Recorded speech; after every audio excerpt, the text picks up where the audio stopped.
Job करती हो बेटा? जी कितनी सैलरी है? जी मेरा पैकेज 15 लाख का है।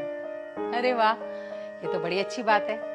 पर बेटा हमारे बेटे की सैलरी तुमसे कम है। सुनो जी, ये जोड़ी ना ठीक नहीं रहेगी मेरे हिसाब से। क्यों जी, ऐसा क्यों? भाई साहब, जो लड़कियां ज्यादा कमाती हैं ना अपने पति से, बाद में आगे चल के वो अपने पति को दबाते हैं। क्या बात कर रहे हो जी? अब दोनों मिलके कमाएंगे तो कम ज्यादा तो लगा ही रहेगा। अब तनख्वाह चाहे रिया की ज्यादा हो या संजू की, आना तो वैसे घर में ही है ना जी। हाँ, ये बात भी है। वैसे आपकी कोई डिमांड तो नहीं? डिमांड? पापा आप ये क्या बोल रहे हैं? आपको पता है ना मैं दहेज के बिल्कुल खिलाफ हूँ। बेटा ऐसे ही पूछ रहे हैं हम लोग। मम्मी जब दहेज देना ही नहीं है तो पूछना ही क्यों है? देखिए अगर आपकी कोई डिमांड वगैरह होगी तो हो सकता है मैं पुलिस में कंप्लेन कर दूं। पुलिस? ऐसे क्यों बात कर रही हो तुम? जी मैं सही बोल रही हूँ। देखो, हमें दहेज नहीं चाहिए, लेकिन जब शादी होती है ना तो माँ बाप अपनी मर्जी से अपनी बेटी को बहुत कुछ देते हैं। मेरे मम्मी पापा कुछ नहीं दे पाएंगे क्योंकि उनके पास जो भी सेविंग्स थी वो सब मेरी पढ़ाई लिखाई में लगा चुके हैं, और अब उन्होंने मुझे इस काबिल बना दिया है कि अब मैं अपने पैरों पर खड़ी हूँ और अच्छा खासा कमा लेती हूँ, तो मुझे नहीं लगता कि उन्हें कुछ और देने की जरूरत है।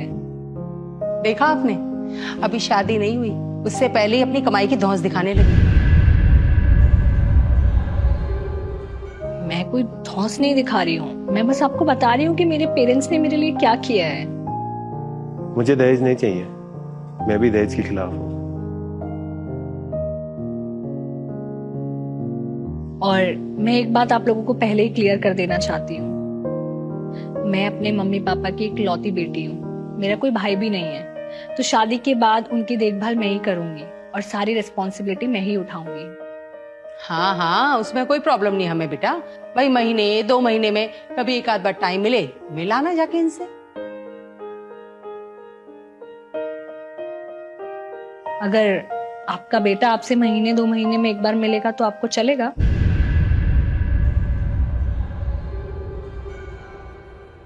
शादी के बाद आप लोगों के घर के पास ही मैं एक और घर लूंगी जहां मैं अपने मम्मी पापा को शिफ्ट करूंगी, ताकि आप लोगों का ध्यान रखते रखते साथ में मैं उनका भी ध्यान रख पाऊं। शिफ्ट करूंगी? क्यों? यहाँ क्या प्रॉब्लम है? प्रॉब्लम यह है कि आपका घर यहाँ से 60 किलोमीटर दूर है। बाई चांस कल को कोई इमरजेंसी हो गई तो मुझे तो आने में 2 से 3 घंटे लग जाएंगे। बेटा हमें यहाँ कोई प्रॉब्लम नहीं होगी। हाँ बेटा हम ठीक से रहेंगे, तू हमारी चिंता मत कर। मम्मी अगर आपकी चिंता मैं नहीं करूंगी तो और कौन करेगा? है कोई और करने वाला? देखो रिया, ये नहीं हो सकता। भाई ससुराल और मायका दोनों एक साथ? नहीं नहीं, ऐसा थोड़ी अच्छा लगता है। ठीक है, अगर आपको ये ठीक नहीं लग रहा है तो एक काम और कर सकते हैं, मैं और आपका बेटा कहीं आपके घर से अलग एक और फ्लैट लेके रह सकते हैं, थोड़ा दूर। हमारा बेटा? हमारा बेटा हमसे दूर क्यों जाएगा?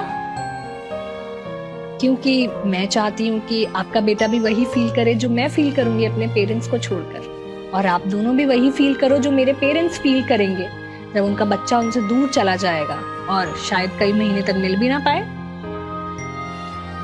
और सबसे अच्छी बात तो ये है कि हम दोनों के लिए ही एक नई शुरुआत होगी जो सेम पेज से शुरू होगी। ऐसा नहीं हो सकता। हमारा बेटा हमसे दूर क्यों जाएगा? अरे हमने उसे पैदा किया, पाल पोस के इस लायक बनाया कि वो बुढ़ापे में हमारा सहारा बनेगा, इसलिए नहीं कि वो हमें छोड़कर कहीं दूर रहने चला जाएगा। अगर आपका बेटा आपके बुढ़ापे का सहारा बन सकता है तो मैं अपने मम्मी पापा के बुढ़ापे का सहारा क्यों नहीं बन सकती? उनका तो बेटा भी मैं ही हूँ और बेटी भी मैं ही हूँ।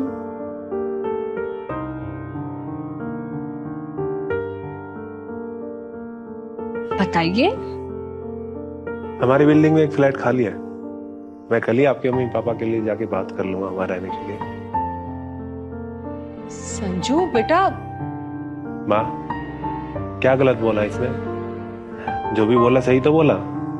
अगर मैं आपके बुढ़ापे का सहारा हूँ, आप चाहते हो कि मैं आपका ध्यान रखूं, आपके पास रहूं, तो रिया भी तो उनके माँ बाप का सहारा है, वो भी तो उनका ध्यान रखना चाहती है, उनके पास रहना चाहती है। और मेरी और रिया की सोच बिल्कुल मिलती है। मुझे इसकी सारी शर्त मंजूर है। अरे तो पहले रिया भी तो बताए, उसे तो पसंद है भी या नहीं? जी पसंद है। अरे फिर तो हमें भी मंजूर है, क्यों जी? बिल्कुल, मुझे भी पसंद है। बधाई हो जी। अब मुंह तो मीठा करिए अब।